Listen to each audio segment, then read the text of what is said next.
ચલો આગળ વાત કરીએ bandwidth in terms of circuit parameter. તો અહીંયા જુઓ ω2 માઇનસ ω1 ઇઝ શું થશે R/L. શું થશે R/L. અને અહીંયા બેન્ડવિડ્થનું સૂત્ર યાદ રાખજો R/2πfL. R/2πfL. F2 minus F1 is શું થશે બેન્ડવિડ્થ થશે. અને R/ω2πL કરશો એ પણ બેન્ડવિડ્થનું સૂત્ર છે. ક્લિયર. હવે જો સિલેક્ટિવિટીનું સૂત્ર પણ યાદ રાખજો F0 divide by F2 minus F1. અને F2 માઇનસ F1 શું કહીશું બેન્ડવિડ્થ કહીશું. Clear. F0 divide by F2 minus F1 આ સિલેક્ટિવિટીનું સૂત્ર છે.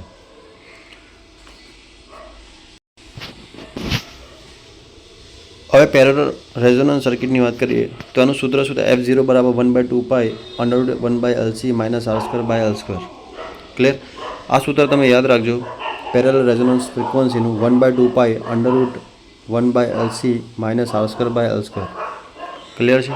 ડાયનામિક ઇમ્પિડન્સનું સૂત્રને યાદ રાખજો ZR is equal to L/CR.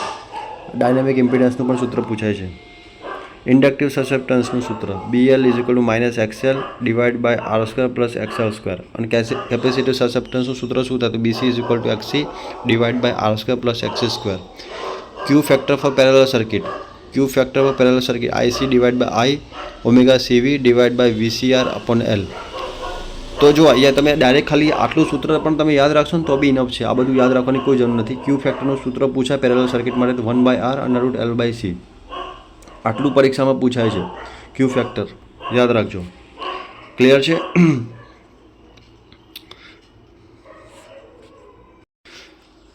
ચલો વાત કરીએ 3 ફેઝ સિસ્ટમ. જો 3 ફેઝ સિસ્ટમમાં તમે આટલી વસ્તુ યાદ રાખજો એમાં 3 વાયર હશે RYB.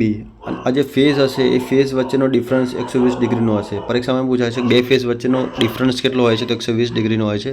ટોટલ 360 ડિગ્રી આપણે કહીશું. યાદ રાખજો. સ્ટાર કનેક્શનની વાત કરીએ આપણે તો જો એમાં લાઇન કરંટ અને ફેઝ કરંટ ઇક્વલ હશે. પરીક્ષામાં પૂછાશે જ આ તો. વાયરમેનની ભરતી છે તો એમાં વાયર 3 ફેઝ સિસ્ટમનો વધારે ઉપયોગ થતો હોય છે. તો IL બરાબર IP થાય સ્ટાર કનેક્શનની અંદર. સ્ટાર કનેક્શન એટલે આ પ્રકારનું કનેક્શન જે હશે સ્ટાર કનેક્શન હશે એમાં IL બરાબર IP થશે. અને ફેઝ વોલ્ટેજ શું થશે VL/√3 થશે. ક્લિયર. VL બરાબર √3 VPH. એટલે ખાલી તમે એક યાદ રાખશો તો તમે ઓટોમેટિક તમને બીજું યાદ થઈ જશે કે સ્ટાર કનેક્શનમાં line current is equal to phase current થશે. અને line voltage is equal to શું થશે √3 ટાઈમ્સ ફેઝ વોલ્ટેજ થશે. ક્લિયર. અને 3 ફેઝ પાવર છે એટલે કે 3 VP IP cos phi થશે. 3 VP IP cos phi થશે. ક્લિયર છે.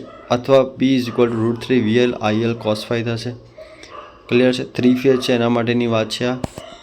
ડેલ્ટા કનેક્શનમાં યાદ રાખજો જો અહીંયા IL બરાબર IP હતું ડેલ્ટા કનેક્શનમાં VL બરાબર VP થશે. આટલું ખાલી યાદ રાખવાનું છે. બાકી તમને ખબર પડી જશે કે IL બરાબર √3 IP થાય. પહેલાંમાં શું હતું કે VL બરાબર √3 VP હતું. ક્લિયર છે. આટલી વસ્તુ તમારે યાદ રાખવાની છે. તો VL બરાબર VP થશે અને IL બરાબર √3 IP. તમે ખાલી સ્ટાર કનેક્શનનું આટલું યાદ રાખજો IL બરાબર IP એટલે કે line current is equal to શું થશે ફેઝ કરંટ થશે. ક્લિયર છે. અને phase voltage line voltage is equal to √3 times phase voltage થશે. આમાં શું થશે વોલ્ટેજ એટલે કે line voltage is equal to શું થશે અહીંયા ડેલ્ટા કનેક્શનમાં ફેઝ વોલ્ટેજ. ક્લિયર. પહેલાંમાં કરંટ હતો અહીંયા શું હશે વોલ્ટેજ હશે. ક્લિયર. આ પરીક્ષામાં પૂછાશે તમે ખાસ યાદ રાખજો. આ પૂછાતું જ હોય છે એક્ઝામમાં બી પૂછાશે જ. અને આ વાયરમેનની ભરતી છે એના માટે તો ખૂબ જ ઇમ્પોર્ટન્ટ હશે. હવે એક ટોપિક આવો પણ પૂછાશે કે વોલ્ટેજ રેગ્યુલેશન એટલે કે sending end voltage minus receiving end voltage minus upon receiving end voltage multiply by 100. તો વોલ્ટેજ રેગ્યુલેશનનો પણ ક્વેશ્ચન પૂછાતો હોય છે કે sending end voltage minus receiving end voltage divide by શું થશે રિસીવિંગ એન્ડ વોલ્ટેજ. અથવા આવું પૂછાશે કે IR cos phi R plus or minus IX sin phi R. Clear. Divide by VR. Minus હશે એ લીડિંગ માટે હશે પ્લસ હશે લેગિંગ માટે હશે. ક્લિયર. આ સૂત્ર તમે યાદ રાખજો.